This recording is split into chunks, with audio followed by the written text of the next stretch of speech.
Winner by a split decision.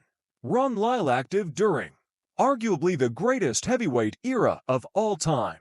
Ron Lyle took Muhammad Ali to 11 rounds, left the much-avoided Ernie Shavers flat on his face and hit George Foreman so hard that Foreman later reported, "It didn't even hurt. Certain guys can do that. Run low with one guy who could hit you so hard. It didn't hurt," but, although celebrated in his day for fearsome punching power, on all action style, and absolute fearlessness in the ring, Lyle's destiny had once seemed much darker and more desperate before reaching 20. He received a lengthy prison sentence, and while serving time, he came within a few breaths of dying.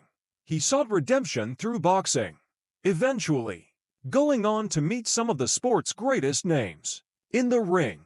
Now Ali against the ropes are right, and this is the unlikely story of how Ron Lyle went from condemned inmate to boxing legend.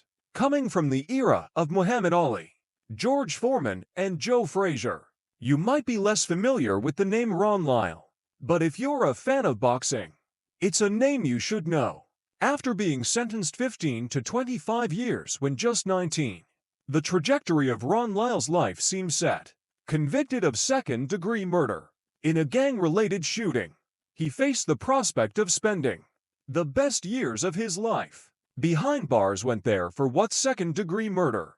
Did you do it well? You know, I don't think I did. You know, but the judge, I mean the jury, thought I did. You know, so I guess I did. Jim. Things didn't improve once inside, and he was soon fighting for his life after a stating left him needing no fewer than 36 blood transfusions. Technically, he died twice on the operating table before a determined doctor managed to save him. And so close had he been to the end that his death certificate was already signed prematurely, as it turned out. He always maintained his innocence for this murder, but later in life, he was once again accused of killing a man. Where he went, controversy and sometimes violence seemed to follow. But those who knew him told a different story. He was a tough man, they said, who would never back down. But he was never one to pick a fight, and he had a kind heart. He also possessed an unbreakable determination. And it was this quality, above all, that saw him cheat death in prison, before going on to challenge some of the most famous names in heavyweight boxing history. Born in Dayton, Ohio, Lyle moved to Denver, Colorado when he was 4. His father was a preacher, and Lyle, the third of 19 siblings, had religion instilled into him from a young age. However, growing up in a rough area, he mixed with the wrong crowd, and soon found himself involved with gangs. As a teenager, he spent time in Buena Vista Correctional Facility for his part in a burglary. Then, after his release, a 21-year-old rival gang member was shot dead, and Lyle was sent to prison. For his murder, Lyle protested his innocence, saying he was attacked with a lead pipe and hadn't been the one to pull the trigger.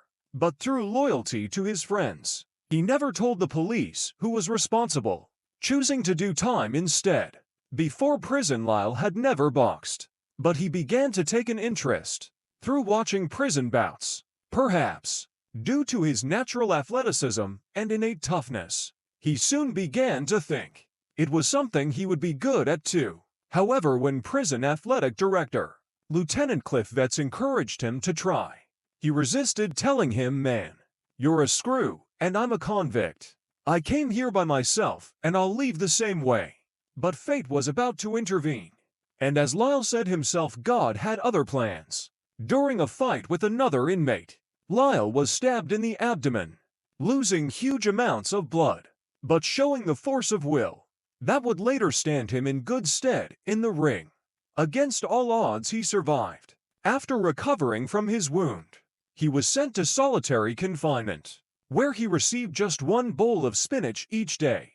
In such circumstances, you might imagine, he spent most of his time feeling sorry for himself and licking his wounds, but that wasn't his style. Instead, he began training his body. Famously, he worked up to doing 1,000 push-ups in an hour, and determined to follow Metaxas's suggestion, by making something of himself as a boxer. On being released from the hole, as solitary confinement was known, he began his boxing education. He was defeated in his first fight, but he never lost a prison bout again, amassing an estimated 23 wins and a probable prison record of 23-1. Such was his prowess inside the ring that the prison began bringing fighters in from the outside to challenge him, and it wasn't long before his increasingly impressive record brought him to the attention of Bill Daniels, the owner of a local boxing team.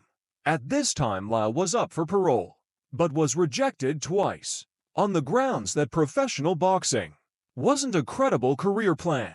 To solve this, Daniels secured Lyle work as a welder so he could join his team, and Lyle walked free after serving just 7.2 years of his sentence. On the outside, Lyle quickly embarked upon a short but successful amateur career. He won several championships and became the first American to beat a Soviet heavyweight with a win over Armenian Kamo Soroyan. He also defeated fellow American Dwayne Bobbitt, and with this victory, Lyle looked set to represent the U.S. at the 1972 Munich Olympics, but instead he elected to turn pro, with Bobbitt being sent in his place. By now, Lyle was already 30 years old, so you can understand his decision to skip the Olympics in favor of the more lucrative professional scene. But even at this age, with a post-prison amateur record of 25-4 with 17 knockouts, he was still touted as a promising talent. On turning pro, Lyle's raced to a record of 19-0, including 17 knockouts, before first tasting defeat against Jerry Quarry. In that fight, Queer used superior skills and movement to outbox Lyle over 12 rounds en route to a clear points victory. After a subsequent string of wins, he lost again to Jimmy Young, but ironically his loss to Query may have helped set up one of the most memorable nights of Lyle's career when he was given the call to face Muhammad Ali. The 8th round. What if I don't get to the 8th? I don't get to the 8th. Then I get you earlier. Now in his second stint as champ, Ali may have noted how Lila was easily defeated by a skilled boxer and thought Lila would make an easy night's work. Lila obviously hadn't read that script though, and pushed Ali all the way through 10 rounds before Ali finally caught him and finished the night by TKO in the 11th. Put it back against the ropes. Ali total command. Being separated now, Liam later said he wanted the fight to continue so he could go out on his back. At the time of the stoppage, he had been up on all 3 scorecards, but with Ali's Rumble in the Jungle, with George Foreman already signed, Lila believed boxing politics had robbed him of his chance to become champion. He never got a second shot. Lyle faced the formidable Ernie Shavers, the man many consider to be the biggest puncher in heavyweight history. Neither Joe Frazier nor George Foreman ever stepped into the ring with Shavers, but Lyle didn't hesitate, and the resulting contest between 2 huge punchers lasted a brutal 6 rounds before the inevitable knockout came. In the second, Shavers backed Lyle into a corner and hit him with a flush left hook that sent Lyle slumping to the floor. However, having taken a clean shot from one of the most feared punchers ever to have laced up a pair of gloves, Lyle showed characteristic grit to stand up and continue with Lyle on unsteady legs, and Shavers looking to finish. The bell sounded the end of the round, and Lyle returned to his corner to recover. The fight then ebbed and flowed until Lyle was able to catch his man in the 6th, unleashing a barrage of blows that sent his opponent sprawling unconscious to the canvas. If you're used to modern boxing, where the ref jumps in to stop a fighter taking too much punishment, you'll be watching the beating Lyle administrators to Shavers through your fingers. Boxes in those days were a different breed. Arguably Lyle's most unforgettable night, however, was when he challenged George Foreman, another formidable puncher. The following year, the ensuing slugfest won Ring Magazine's Fight of the Year, and the 4th round, which saw Lyle hit the canvas once and Foreman knocked down twice, was named Round of the Year in the fifth, with both men barely able to stand in. Lyon looking for the knockout. Foreman somehow managed to push Lyon onto the ropes and unload it, finishing the bout in spiteful fashion. Despite the loss, this fight cemented Lyle's reputation for bravery. Would you include him in conversations about the greatest boxers never to win a world title? In any other era, Lyle would surely have been crowned heavyweight champion at some point in his career. Following this loss, Lyle fought on until 1980, picking up several wins and a couple of losses, including a shock second-round KO to the unheralded Lynn Ball that effectively ended his hopes of ever challenging for a title again. During this period, he was accused of shooting dead his former aide, Vernon Clark, but was acquitted, deemed to have acted in self-defense after a disagreement over money. This time, though, he was unquestionably the one who pulled the trigger. Inspired by Foreman's famous comeback, Lyle returned to the ring aged 54.